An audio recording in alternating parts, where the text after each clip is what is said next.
جماعة وناكسن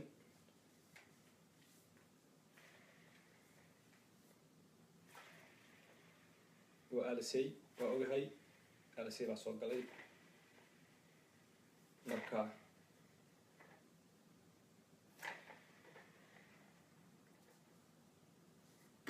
tani maanta waxay qusaysaa waxaa lala dagaalamayaa caloosha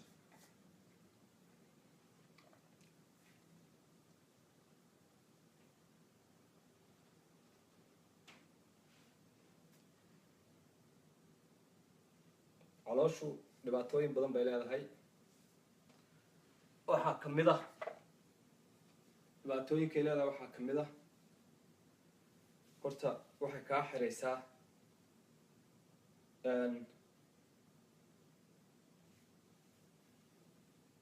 firaaqadii intaan ahayd bay kaa xiraysaa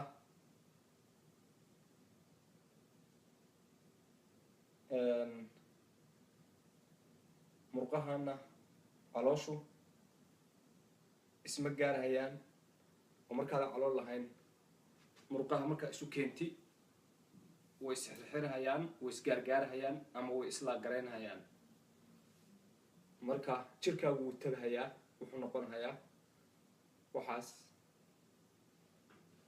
wax jirkaagu tagahayo waxaa ka qaadaysaa qaab daro ciriiri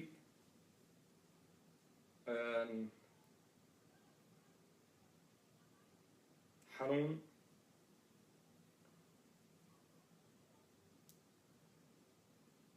intaan oo dhan waxaad noqonaysaa nin wax ka maqan yihiin qof wax ka maqan yihiin oo waxaa kaa maqan firaaqadii aada yeelan jidhay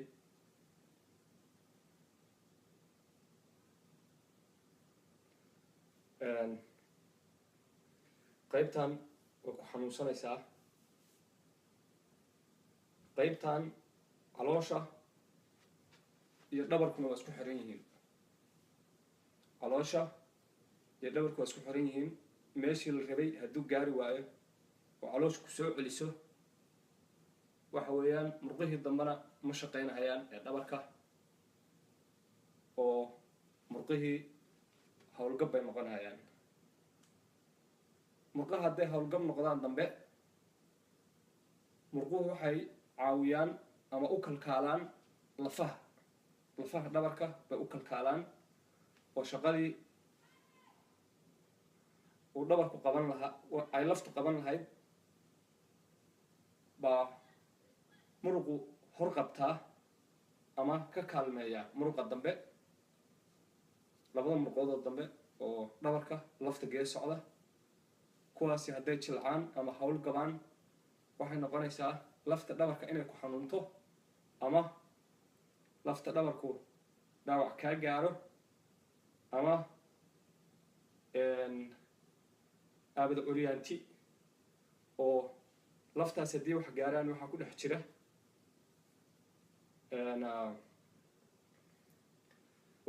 jira fiilooyinka ama neerfaha u gudbiya informationka maskaxda kasoo qaada oo lugaha iyo jirka intiisa kala gaarsiiya marka haddii laftaasi ay wax ku noqoto waxa ku dhaawacmahaya xididadaas lafta ku dhex jira ama neerfaha lafta ku dhex jira oo gaarsiiya dhiigga iyo informationka maskaxda ka imaanaya waxoo dhan gaarsiiya intiisa kale marka waa curyaamaysaa waxaad noqonaysaa paralyze marka si aad dhabarka aada laftaada aan dhaawac kaaga gaarin lafta dhexe asuusa dhaawac kaaga gaarin waa inaad murqaha aada dhisto dambe iyo calooshana aada la dagaalanto calooshu cudurro badan bay kugu keenaysaa barnaamijka maanta waxa weeyaan la dagaalanka caloosha lala dagaalamayaa oo aan loo ogolaan in ay booskeeda dhaafto ama ay korodho calooshu waa cudur waxa weeyaan qofkao dhan bay beddelaysaa oo waxay ka dhigaysaa qof nooc kale ah. haddii markaad foorarsatid uu gaari waayo xubin kaste, muruq kaste, seed kaste, hilib kaste meesha loogu talagalay hadduu gaari waayo oo waxanibaan meel kale oo aan loogu talagelin inay shaqayso baa shaqaynaysa, dhaawac baana saas kugu soo gaarahaya. marka waa in aad iska ilaalisid dhaawaca qayb kaste oo uu kaaga imaan karo ama caloosha ay kuu keeni karto, hadduu rabo ha ahaado horay ama gadaal ha ahaado. haddii aad jimicsatid oo aad maxaa la jirka ka shaqaysiisid oo sida loogu talagalay ay wax kasta u shaqeeyaan, waxaad ka qaadaysaa caafimaad, fudayd iyo farxad baad ka qaadaysaa. marka waa in aad la dagaalantid, ama jirku wuxuu rabaa inuu isdhigto oo iskala daadiyo buu rabaa. marka waa inaad isku soo celisid oo aad isu aruurisid oo aad xoog isugu keentid. marka hadda ka soo qaad, ani lafteeda hadda ayaamaha waa lasoo galhayaa. hadda waan dareemahayaa haddaan foorarsado inaan wax kasta meeshii loogu talagalay aysan gaarayn. haddaad dacad inaad wax qaadatid, caloosha hadday ku xirto waxaa laga yaabaa sidaad caloosha soo kordhay oo booska buuxinaysa, si aad boos ugu banaysid inaad tiraahdid lug fogaysid oo lugta boos ka celisid oo markaas aad caloosha u banaysid, ama si kale aad tiraahdid oo maaragtay qaabdaraa kuu imaanaysa. dhinac kastoo aa u fiirisid culays iyo dhib baa kuu imaanahaya. marka maanta barnaamijku wuxuu ku saabsan yahay la dagaalanka caloosha. caloosha baa ugu dhib badan waxa lala dagaalhayo, caafimaad darro badan bay kuu keenaysaa. marka waa inaan loo ogolaan inay caafimaad darro iyo cudur kugu soo saa'idiso. waxa weeyaan siyaalo badan baad kula dagaalami kadhaa. caloosha jimicso. hadda anigu kolley nin firfircoon baan ahaayo oo maaragtay shaqo badan. marka shaqada badan oo aad samaynaysi xataa waxay kuu tahay adigaa danku ugu jidhaa ama qofkaa dantu ugu jidhaa inuu qofku uu shaqeeyo oo uu active noqdo. waxa weeyaan caafimaad baa kuugu jira. waxa weeyaan xubnahaagii baa dhismahaya, waan kala fogaanayn, mid kasta meesha loogu talagalay joogahaya. waxa weeyaan dhiigaaga baa wuxuu noqonayaa si dhaqsaaba u kala gudbahaya, circulation uu maaragtay oxygenka iyo maaragtay neefta aa qaadanaysid oo dhiigga maaragtay wax kusoo kordhinahaya, oxygenka baa kuu furmahaya. marka si kastoo la sameeyo, wax kastoo jira, waa in qofku la dagaalamo in maaragtay aan wax cillada ku imaanin. marka barnaamijka hadda maanta caloosha baan la dagaalamaynaa. caloosha inaad la dagaalantid, qof kasta la dagaalamo, dan baa ugu jidha, caafimaadkaa ku jira, waxaa ku jira farxadda baa ugu jirta qofku inuu farxo ama uu caafimaado. haddii aad caafimaadid farxad baad ka qaadaysaa, haddii kale na waxaad qaadaysaa in aad wax tabaysid. marka ayaamahan ma samaynin, kolley way igu adkaan doontaa. salaada jamcadana waan u diyaar garoobayaa, wax yar baa ka dhiman. intaan unbaan rabay inaan dadka kusoo kordhiyo. marka waxaan guda gelayaa xilligan hadda ah jimicsigii baan guda gelahayaa. waa inaad qalabkaagu kuu diyaar yahay, waa in aad garanaysid ama haysatid wixii aad ku jimicsan lahayd. waa kanaa kan geedka lowgaa ku xiro, anaa ku xiranahaya, adigu waxaa ratid ku xiro, laakiin anugu qalabkayga waan haystaa, waan ku talagalay, waan u diyaar garoobay.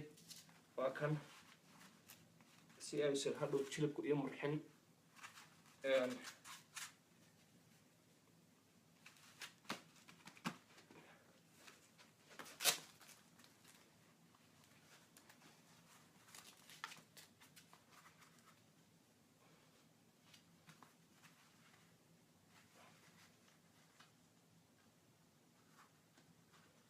waad dareemaysaa haddeer culayska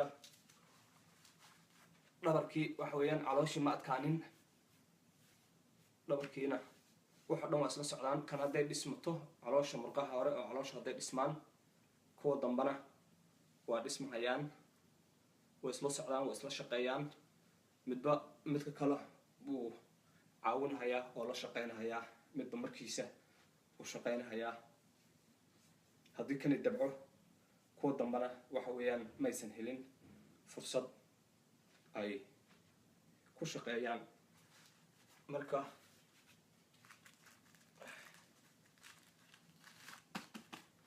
horaa ugu talagalay alaabtan waa waxaan hadda horay ka hor aan soo qorshaystay. geedkaana waxa weeyaan ku caawinahayaa. waxaan oo dhanna waxaa looga jeedo ama muhiimaddu ay tahay waa caafimaadka.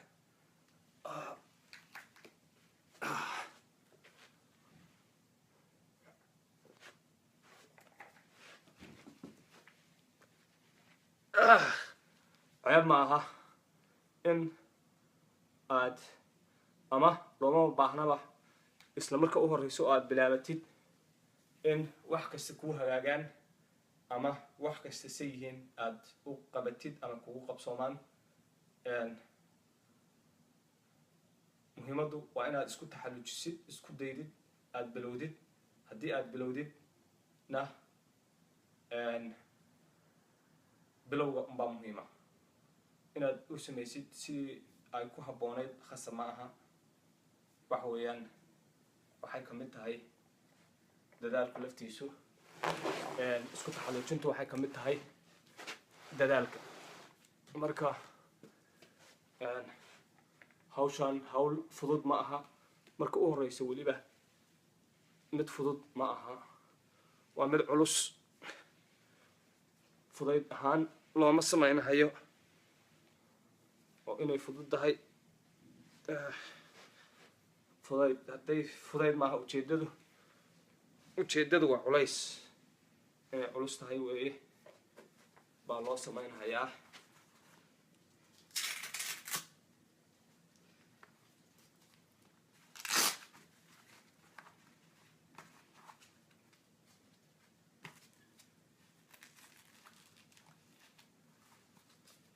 ujeeddadu laga leeyahay waa culays xanuun weeye. inay xanuun badan tahay, inay culus tahay weeye ujeeddada laga leeyahay. ujeeddada laga leeyahay xarago ma aha. waa hawl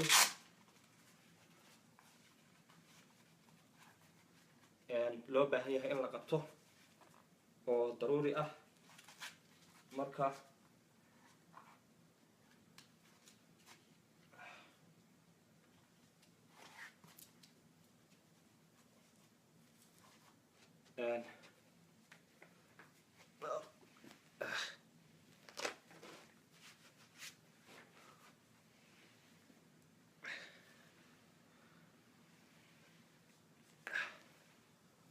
geedkan aan meel fiican dhigo. barnaamijka iyo ujeeddada maanta geedkan laga leeyahay waa la dagaalanka caloosha. in caloosha lala dagaalamo weeye. caloosha waa cudur. cudurkana waa in lala dagaalamo.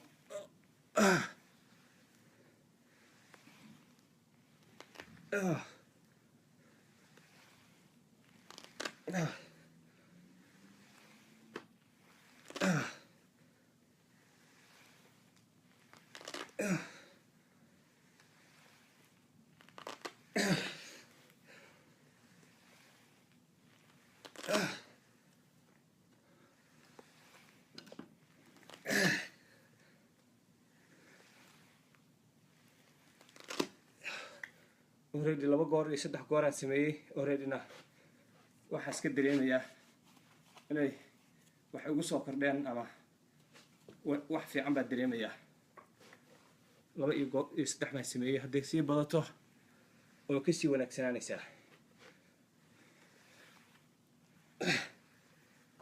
dhowr xanuun baa lala dagaalamahayaa iyo calool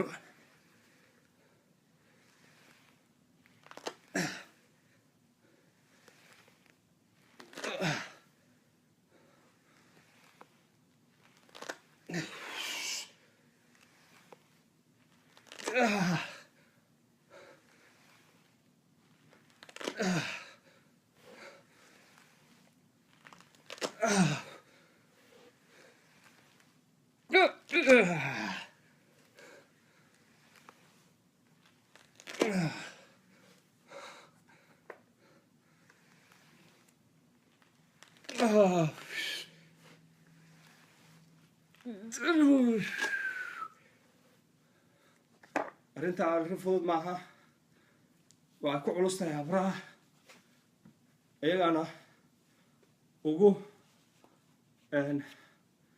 ayagaana ugu baahi badan waxaanay habar samayn karin waa inaad samaysid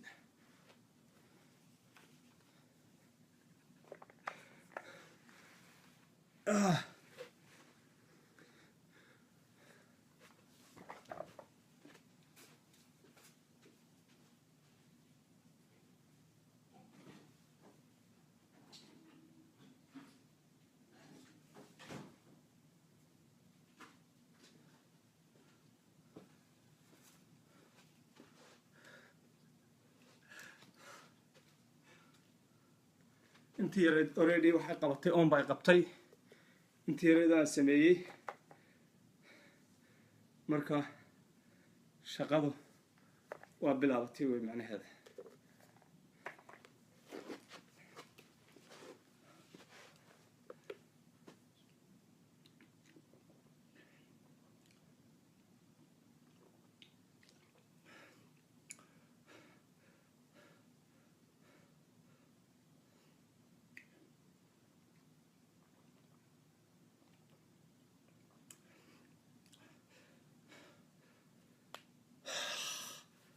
already wax yar baa sameeyey haddana waa dareemayaa inaad shaqo qabatay oo wax fiican kugu soo kordheen waxaad ka dareemaysaa xanuunka iyo xurtada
shaqadu waa inay bilaabato ha bilaabato shaqadu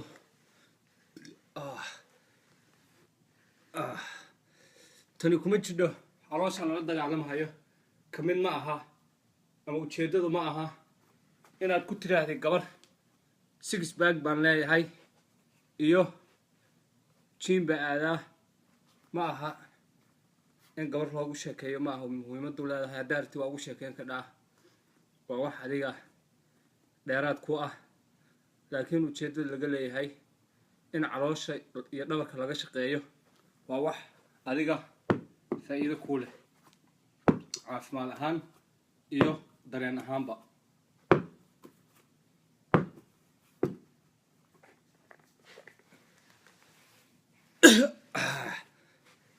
haddii aad dareemi lahayd macaanka xanuunka uu leeyahay xanuun malaayacniya maaha waa xanuun wax qabanahaya oo hawl haya xanuunka uu leeyahay macaanka uu leeyahay xanuunka haddaad dareemi lahayd waad samayn lahayd faa'iida la-aanna ma aha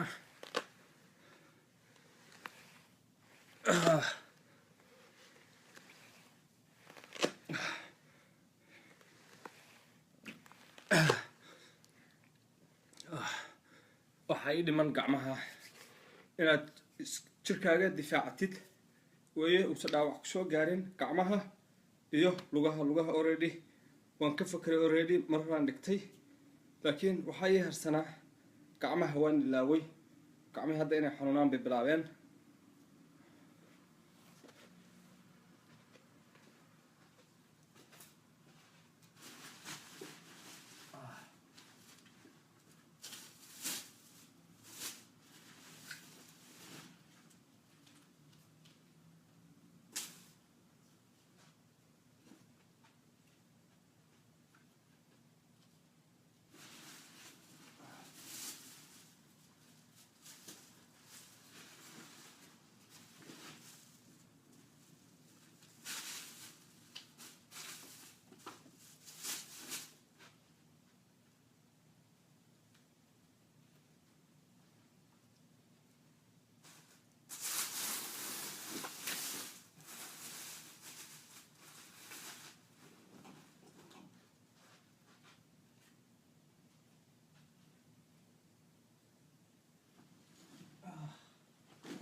taas dawo waxaa u ah inaad alaabtaada diyaar ku tahay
galaafisadii hal xabaa helay, xabad baa maqan. marka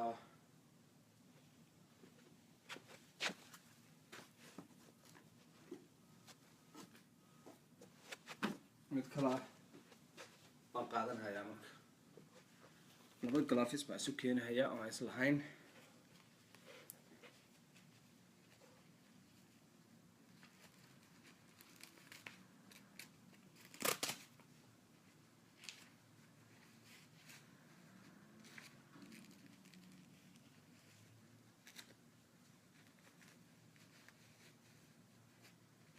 okay,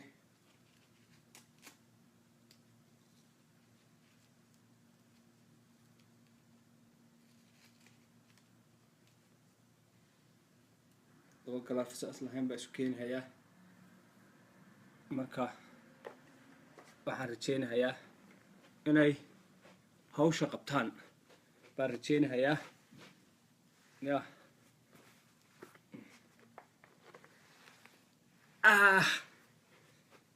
inaad isdhaawacinna waa muhiim. haddii ay istiraahdid muruq baa si noqonahaya waa inaad joojisid. waxaan malaynahayaa maanta already hadda waxaan soo dareemahayaa haddaan sii wado inaan isdhaawici doono, laakiin waa inaan joojiyo haddii aan dareemo in dhaawac soo socdo. dhaawaca waxaa ku dareemaysaa inuu xanuunkii dhaawaca yahay iyo inuu yahay xanuunkii la rabay oo dawada ahaa. waxaa ku kala dareemaysaa qaab darradiisa. hadduu yahay xanuun qaab daran oo waqti aan loo baahnayn imaanahaya oo dhadhankiisaa ka dareemaysaa, qaabka u dhadhamahayo. marka hadda geeskan baa waxaan u malaynayaa inay bilowdeen. waxaa samaynaysaa waa joojinaysaa maalintaas iyo dhaawacaasi jirku inta uu ka biskoonahayo ama uu ilaawahayo. marka haddaa kusii wadid dhib unbaa kaaga soo kordhahaya. dhaawaca kuma jira meesha inaad isdhaawacdid, qorshaha ka mid ma aha. hadda maadaama arrintani ay soo cusboonaatay oo weliba inta hore jirku uu barbaradka yahay uusan la qabsan, inaad isdhaawacdid aad bay u sahlanta. marka maxaa la dhahaa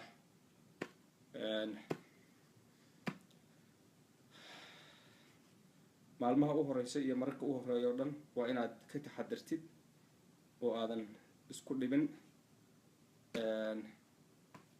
waxa weeyaan maalinba maalinta kasii dambaysa uu jirkaagu wuu kasii adkaanayaa, wuu kasii baranayaa, wuu la qabsanayaa. marka waxaani waa la qabsasho. hadda already geeskaan aan dareemay in xoogaa wax yar kusoo jiro, laakiin caafimaadkii maskaxiyan ahaanba wuu dareemayaa already oo faa'iidadiisii xoogaa in wax qabtay. waa maxaa la dhahaa nin wax qabtay bay tahay noqonaysaa. faa'iidada kale uu leeyahay waxa weeye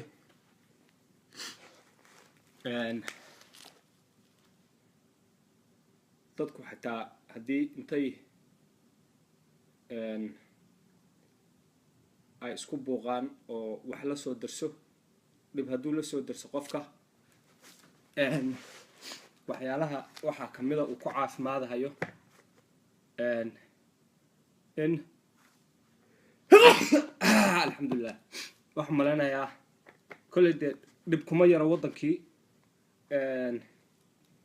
waddan kasta iyo meel kastoo la joogana waxuu leeyahay dhibkiisa, dhib isaga gooni u ah oo maaragtay dhib laga yaqaano qurbaha iyo kan laga yaqaano waddankii way kala duwan yihiin. qofka xaalad gooniya ah yaa lasoo darsaysa meel kaste oo uu qofku joogana waxa weeyaan dhib meeshaas gooni ku ah baa jira. tusaale haddaan idiin soo qaato, hadda meeshii aan ka nimid qof qabow ka eed sheeganhaya ma arkaysid. qabow qof ka eed sheeganhaya ma arkaysid. oo qabowgu waddankaas lagama helo, wuxuu ka yahay dahab. waddanka qurbaha la joogana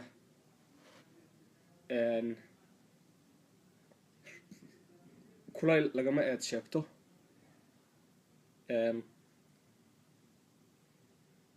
oo qabow baa laga eed sheegtaa. marka meel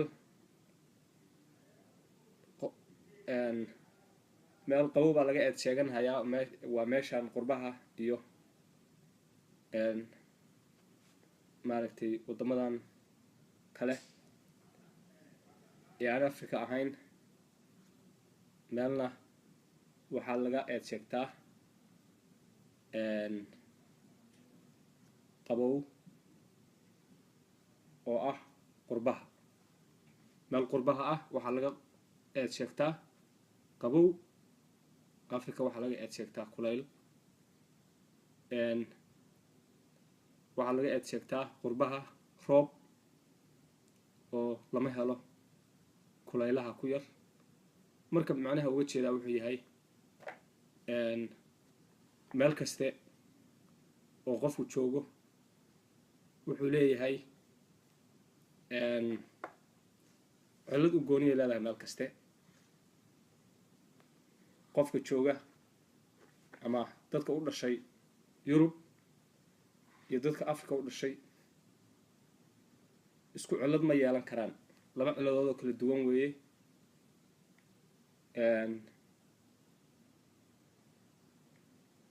inkastoo dad badan ay jiraan isyeelayaala oo iska dhiga in cilladda Yurub ka jirta inay ka jirto Afrika. Yurub iyo Mareykanka isku dar ama North America. qof jooga Afrika hadduu iska yeelo inuu joogo qurbaha North America iyo Yurub oo iska dhigo cilladda haysata dadka reer Yurub iyo America inay isaga haysato, waxa weeyaan waa khalad. waxay la mid tahay qof inkastoo hadda xilligan abaara jiraan oo aan habboonayn inaan dadka maqashiyo in roob laga eed sheegto halkan. waana dareemi kartaa qof Afrika jooga ama hadda xilligan Soomaaliya jira inuusan roobka eed sheegin karin. hadalkaas oo dhan waxaa ula jeeday qofku markuu isku buuqo meeshaan North America ama Yurubta waxaa u fiican inuu socdo oo lugeeyo. inuu lugeeyo oo socdo waa u fiican oo uusan gaari qaadan ama bas ama tareen inuusan qaadan oo lugeeyo waa u fiican.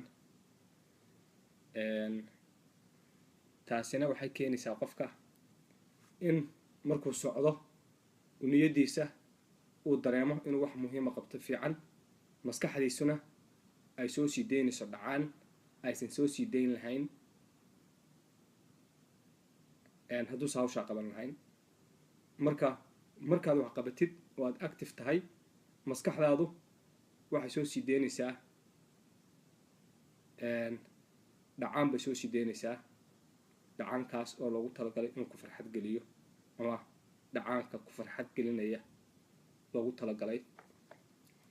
marka farxad baad ka qaadaysaa markaad weye macnaheedu markaad hawshaan qabatid. warka intaasaan kusoo koobahayaa.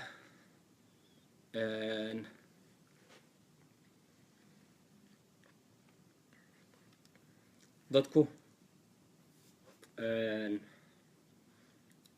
firfircooni ha isgeliyeen oo wax ha qabteen, hawl ha qabteen. haddaysan hawl kale hayna ama hawl qabanayna at least wax niyadaada iyo maskaxdaada isku haynaya waa in aad samaysid. intaasi ku kooban tahay waa anigii oo aad iga barateen markaste inaan wax faa'iido leh aan idiin soo gudbiyo, faa'iido idinka iyo dhammaan dadka oo dhanba u leh usoo gudbiyo. barnaamijkani maanta wuxuu ku saabsanaa la dagaalanka caloosha.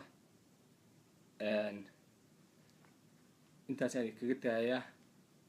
jimco wanaagsan. khayr baan idin rajeynayaa.